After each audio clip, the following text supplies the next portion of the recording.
Hey everyone, Tyler here of Culps Railroad, and I just got some new Lionel items. I'm so excited for this.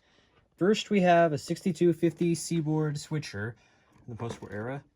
I found it for a good price. Last time I checked, I thought he had it for 95, but he said he didn't have a tag, and he sold it for 75, so that was a good deal. And then I found this 1061.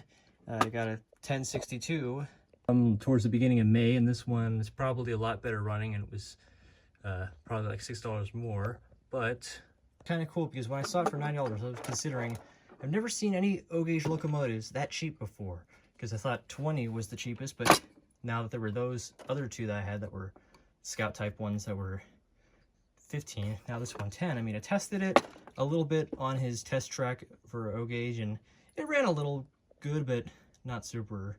But hey, it ran it all for 10 bucks, and that's pretty cool.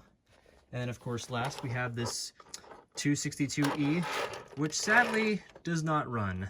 It was a really cool price, $15. I was excited for when I saw that, but I had to you can't find, you probably won't find a pre-war locomotive that runs for that kind of price. And what was really interesting is, apart from it missing its pilot, when I picked up the coupler, it has a post-war knuckle coupler instead of the more typical pre-war ones.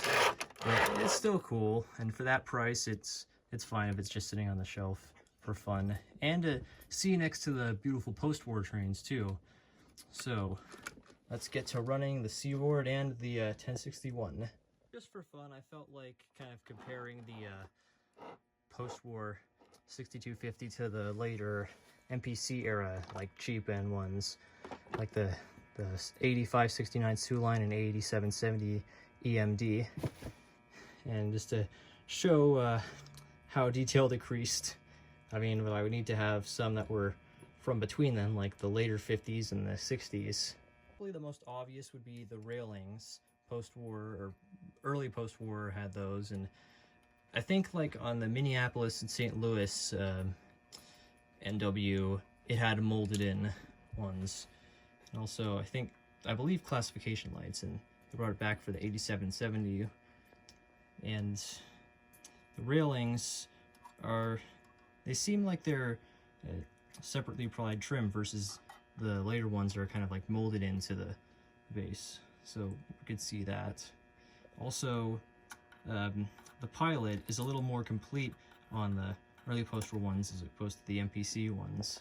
One might also say, hey, they added bells to the MPCs, but no, that's not the case. I think this one is missing it, because I know for a fact that early post-war ones definitely had the bell. Because, you know, a lot of separately applied parts that are plastic or die-cast, mainly plastic, can break off, but also noticing this part, I forgot quite what it was, but yeah, they don't have that on the MPC era ones. Also felt like comparing the 1061 and 1062. Now overall they seem like they're pretty much the same engine. One thing though I noticed, it's a little hard like this, so I'm gonna up this one face the light. You could see the 1061 doesn't have the switch on top for the 2-position reverse unit, but the 1062 does. Other than that, they're pretty much the same engine. Okay, finally gonna run some trains. Now here we go with the 6250. Might need a little more help getting started up, but let's try.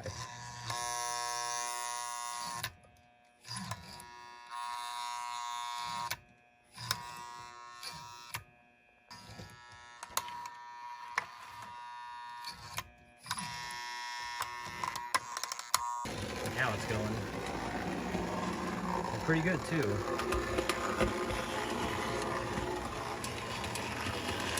Missing the other classification light, but that's okay. It's still pretty good for 75 bucks.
So it seems to run really good.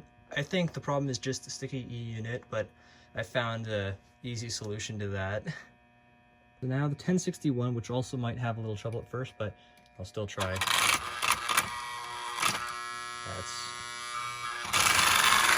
Okay, there we go.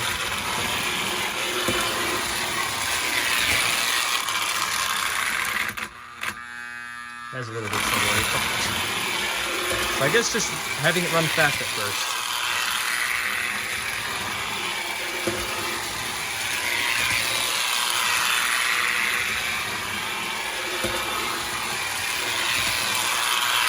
Okay, yeah, so for $10, this was, I mean, from a typical collector, not a steal, but from my perspective, you know, as long as it runs, and it is from the Postwar era. I mean, I did research, so yes, this is like from the later era, I believe the 60s.